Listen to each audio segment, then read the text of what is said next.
네, 뉴스프리전 미디어 뉴스센터 김경훈입니다. 네, 최근 들어 고위공직자 출신들이 고향을 찾아 인생 2막을 시작하겠다고 나서고 있습니다. 봉사를 하겠다는 얘기인데요. 네, 이번 시간에는 이재철 전 고양시 부시장과 평택의 서강호 전 부시장 등 국민의힘에서 인재 영입 케이스로 정치에 입문하신 분들입니다. 이에 반해 같은 당 지역위원회에서는 전략공천은 있을 수 없다며 반응 또한 뜨거운 것이 사실입니다. 네, 이건재 오산 당협위원장과 공재광 평택시 갑지구당 위원장의 말도 들어볼까 합니다. 네, 민주당에서는 이번 대선에 기여한 정치인에게 공천권이 주어질 것이라고 할 정도로 정장은 뜨거워질 전망입니다.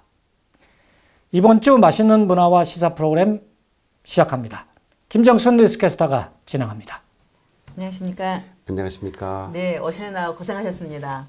초대해 주셔서 감사합니다. 네, 일요일부터는 비도 오고 많이 추워진다는데 감기 조심하고요. 그렇겠습니다. 네, 이 영상을 보신 분들이 궁금해할 것 같은데요. 먼저 본인 소개를 간략히 해주실까요?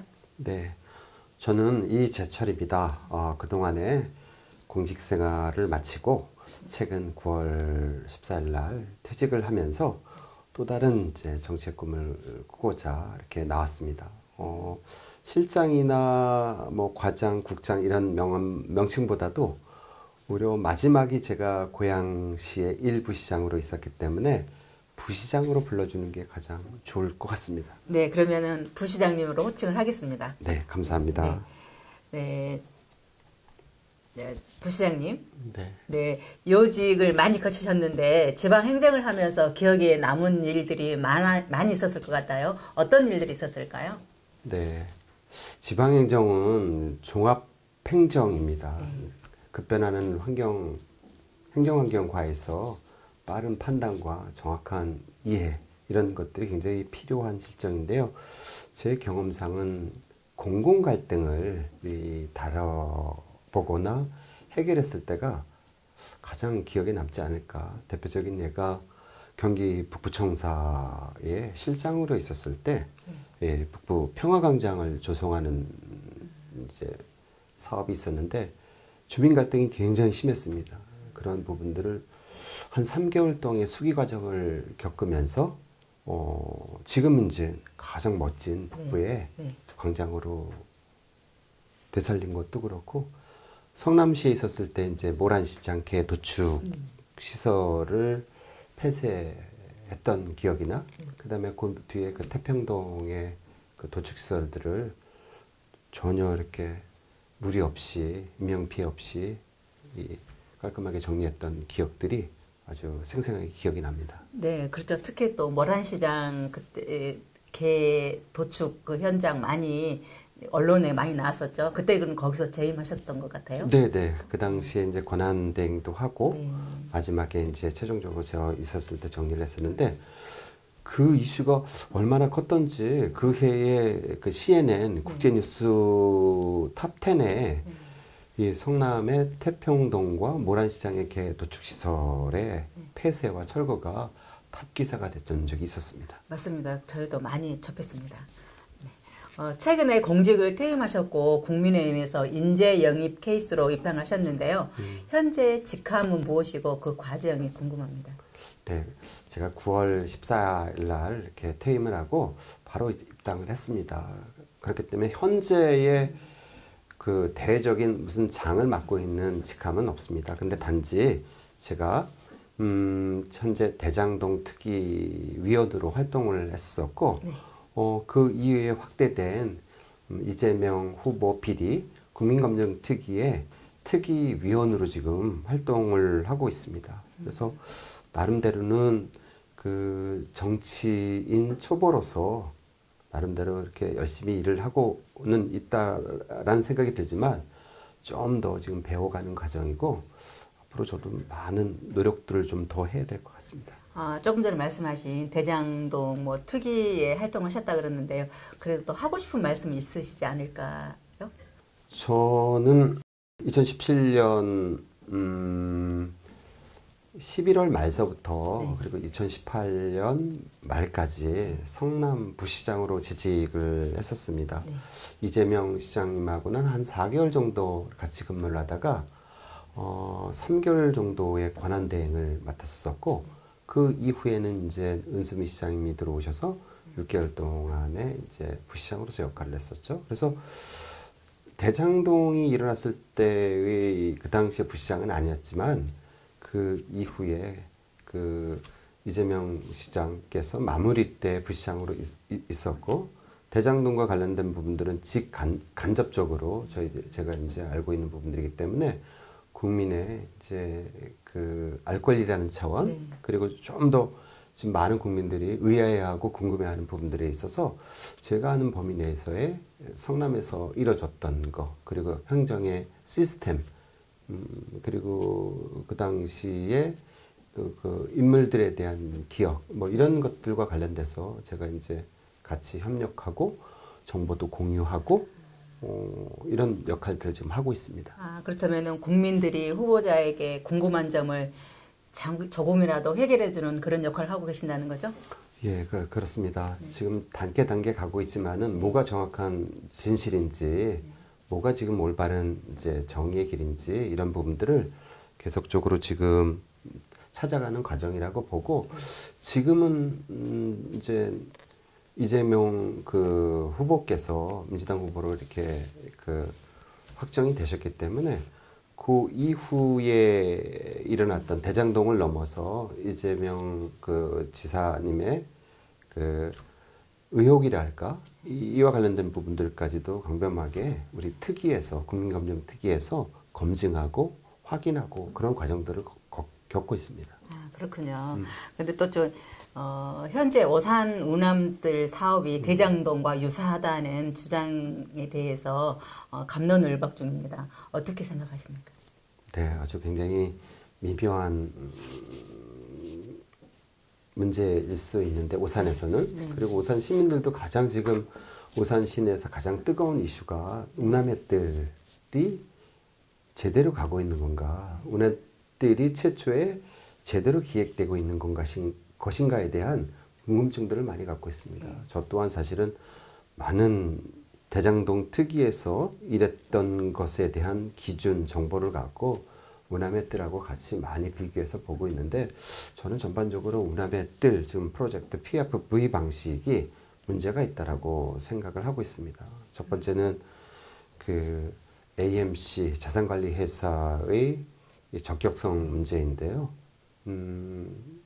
그런 자산관리회사에 그 많은 권한들을 과연 줄 수 있는지의 문제가 의심스럽고, 두 번째는 이 지분 참여하고 있는 지분 참여자들한테 토지에 대한 선매입에 대한 권한을 과연 줄 수 있는지, 제가 아는 범위 내에서는 도시개발법이나 시행령에서는 그 수익계획에 대한 부분들을 엄격하게 막고 있습니다. 그리고 세 번째는 저는 그 부지가 이 좀 더 자적적인 기능으로 채워졌으면 하길 바라는데, 지금 현재 보면은 일부 부분에 걸쳐서는 AI 기능들을 집어넣는다고 그러고 있습니다. 그런데 저는 그걸 시행사가 엔비디아라고 하는 그 회사를 끌어들여서 정말로 여기에서의 경쟁력 있는 자적 기능, AI 시설을 지원할 수 있는지, 이런저런 소문들이 굉장히 많은데, 그런 전반적인 부분에 왔을 때는 좀 더 숙고하고 시민들한테 좀 더 오픈하고 제대로 갈 수 있게끔 하는 게 시의 역할이자, 만약에 안 된다면 야당 내지는 저도 같이 참여해야 될 문제라고 생각하고 있습니다. 아, 그렇군요. 우남들은 반드시 개발이 돼야 된다고 생각하십니까? 그냥 그걸 갖다가 전답으로 묶여두기에는 너무나 아까운 땅이고요. 단지 저는 전제는 개발은 되되, 개발의 방향과 관련된 부분들은 그 시민들의 그 함의를 좀 더 이렇게 모여서 수기 과정을 좀 지킬 필요가 있겠다라고 하는 생각입니다. 네, 그렇군요. 사실 출마를 염두에 두고 입당하신 것일 텐데요. 마음에 든 곳이 오산 맞습니까?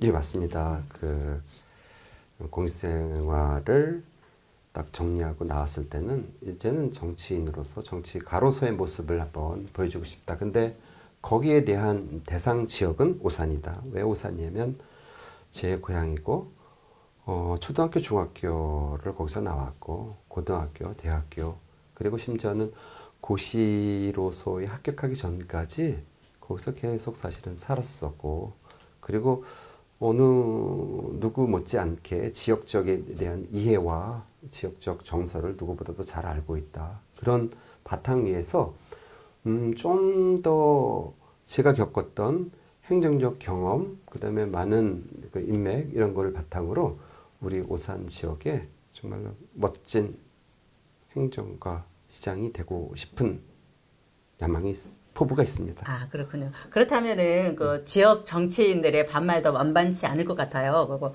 오산 출신이지만 오산을 위한 활동을 하지 않았다라는 주위의 말도 있는데 또 그 부분에 대해서는 어떻게 생각하세요? 그렇습니다. 저 네.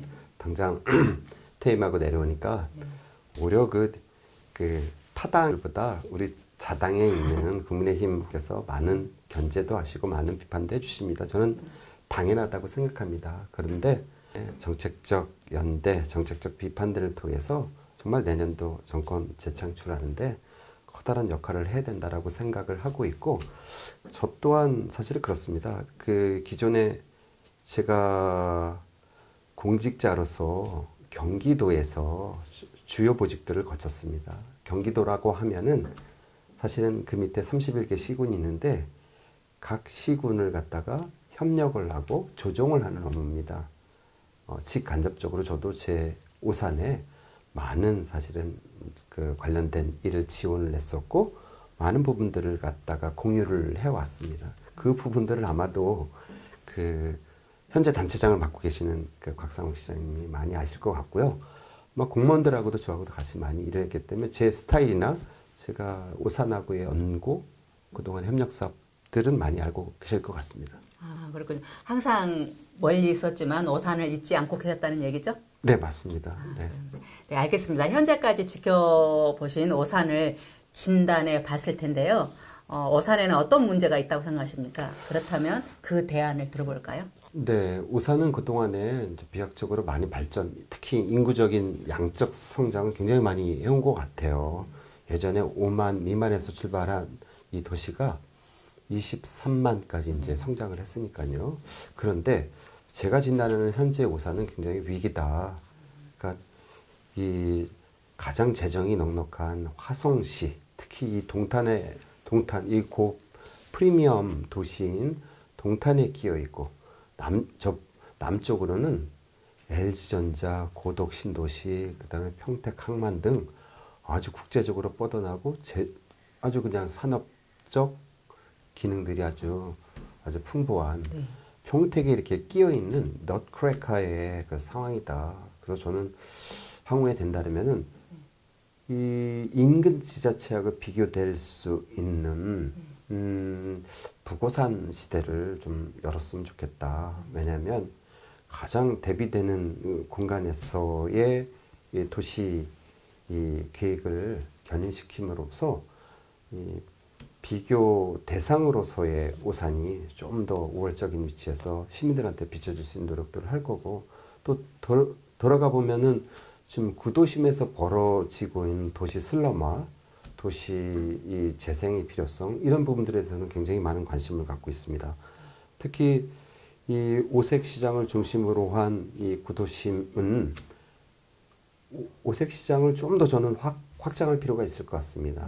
시장 활성화라는 측면도 있지만은 그것이 하나의 관광 거점으로서 외부에 있는 관광객들을 끌어들일 수 있는 아주 중요한 흡입 요소가 되기 때문에 좀 더 전통시장을 확대하면서 구도심을 활성화시키면서 오히려 중원 사거리 이후부터 원동까지 여기는 오히려 심각한 지금 도시 슬럼화가 진행되고 있기 때문에 만약에 제가 시장이 된다라고 하면 전반적인 도시 활력화 사업을 통해서 거기에 그 상점이라든지 상인들한테 또 다른 재생을 할 수 있는 그런 어떤 프로그램들, 사업들을 준비를 하겠습니다. 그리고 마지막 우남들 같은 경우는 조금 아까 말씀드렸듯이 좀 더 다른 시각에서 바라보고 좀 싶습니다. 단 이것과 관련돼서 좀 이 프로젝트는 후임 시장들한테 좀 남겨두어서 좀 더 튼튼하고 충실한 프로젝트가 될 수 있도록 정말로 시민들의 전반적인 의견을 모아야 된다고 생각합니다. 네. 조기 퇴직을 하셨다고 지금 조금 전에 말씀하셨잖아요. 그만한 절박한 사정이 있었나요? 네. 사실은 뭐 절박하다면 절박한데요. 네.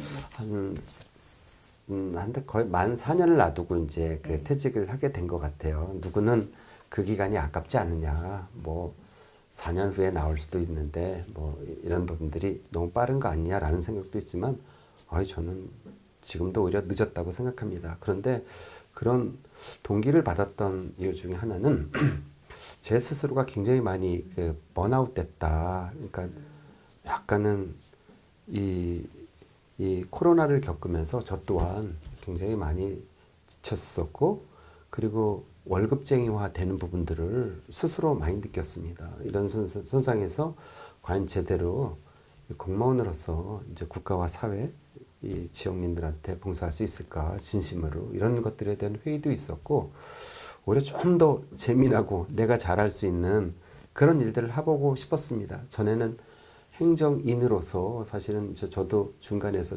중간 정책 결정자로 참여도 해봤지만은, 이제는 좀 더 풍부한 경험을 갖고 나와서 좀 더 시민들한테 봉사하는 자세로서 임하고 싶습니다. 네, 결정하기가 쉽지 않았을 텐데요. 그렇죠? 네, 맞습니다. 네, 오산시가 현재 재정 자립도가 낮다고들 하고 또 곳간이 비었다고들 얘기들을 하고 있는데요. 그 부분에 대해서는 어떻게 생각하십니까? 저도 그렇게 생각합니다. 워낙 우리 시가 지방 재정 자립도도 굉장히 낮은 상태더라고요. 제가 알기로는 한 28% 됐다라는 소리를 듣고서 깜짝 놀랐는데요. 그 지방 재정이 부족한 거는 벌어들이는 세수 확충도 부족했지만은 그 세출이라고 하는 돈 씀씀이에 대해서도 굉장히 저는 방만한 요소가 있지 않았을까라는 생각을 해봅니다. 저는 그동안에 이게 진보 정부에서 이렇게 내세웠던 이 나눠주기, 이 퍼주기, 이런 포퓰리즘 정책보다는 좀 더 청년들한테 미래를 줄 수 있는 일자리를 만들어내고 창업할 수 있게 하고, 아들한테 꿈과 희망을 주면, 지금은 어렵다고 하더라도 2, 3년 후에는 내가 또 다른 안정적인 괜찮은 일자리를 가질 수 있다라고 하는 희망을 갖게 해주는 게 저는 임무라고 봤고요. 반대로 세수 확충에 대한 부분들은 쉽지 않을 것 같습니다. 그래서 아까 계속 제가 말씀드리는 게, 우남에 때리건 저는 여분의 토지들이 있다면 자족 시설들, 자족 그 산업적인 이제 그 집적화된 이제 단지들, 이런 것들을 좀 많이, 창업 센터들 이런 것들 좀 많이 만들어 가지고 정말로 작지만은 스타트업들도 많이 유치를 해 가지고 정말 작지만은 재정적으로는 탄탄한 도시를 지향하도록. 그럼 기업 유치도 뭐 하나에 포함되겠네요. 당연한 게 기업이 많아야지. 기본적으로 세수 확충의 기본은 기업 유치를 통한 그들의 법인세 확충이 기본이 되는 것 같습니다. 앞으로 어떤 결과가 나오더라도 오산을 위해 계속 봉사하실 건가요? 그런 얘기 많이 들었습니다. 저놈이 이번에 한 번에 도망가는 거 아니냐, 그런 얘기들도 많이 들었는데요. 저는 조만간 그 이사를 합니다. 저희 가족들이 모두 여기 와서 제 고향인, 그리고 제 친구들이 여기에 거주하고 있는 오산에서 같이 호흡하고 같이 긴 호흡과 안목으로 바라보고 싶습니다. 아마 이렇게 지켜보시면 저놈이 그래도 끈기 있다라는 말을 들을 수 있도록 노력하고 그렇게 행동하겠습니다. 많은 것들이 궁금하지만 다음으로 미루기로 하고요. 덧붙이실 말씀이 있으시다면요? 네, 이런 자리를 마련해 주셔서 너무 감사합니다. 그러니까 정치 신인들한테는 이렇게 본인을 노출할 수 있는 기회가 많지 않은 게 사실인 것 같은데요. 오늘 이런 자리에 와가지고 시민들과 아니면 또 다른 저를 알리는 많은 대중들한테 저라는 사람들을 알리게 해줘서 너무, 알리는 기회를 갖게 해주셔서 감사합니다. 앞으로 좀 더 겸손하고 낮은 자세로 시민들한테 다가가면서 정치인, 그동안에 행정인으로서의 이제처를 보여줬다라고 하면은 정치가로서의 이제처를 별도로 보여드리고, 또 다른 행정의 풍부한 경험을 통해서 믿을만하고 정말로 넉넉한 정치인의 모습을 보이도록 하겠습니다. 인터뷰 응해주셔서 정말 감사드리고요. 다음에 또 뵐 수 있는 기회를 주십시오. 네, 김정숙 기자님 감사합니다. 네, 감사합니다. 감사합니다. 입맛이 없네. 야채 먹기 싫은데. 슈퍼오닝으로 활기찬 아침을 시작하세요. 평택이 키운 신선한 농산물 슈퍼오닝. 슈퍼오닝으로 건강한 아침을 시작하세요.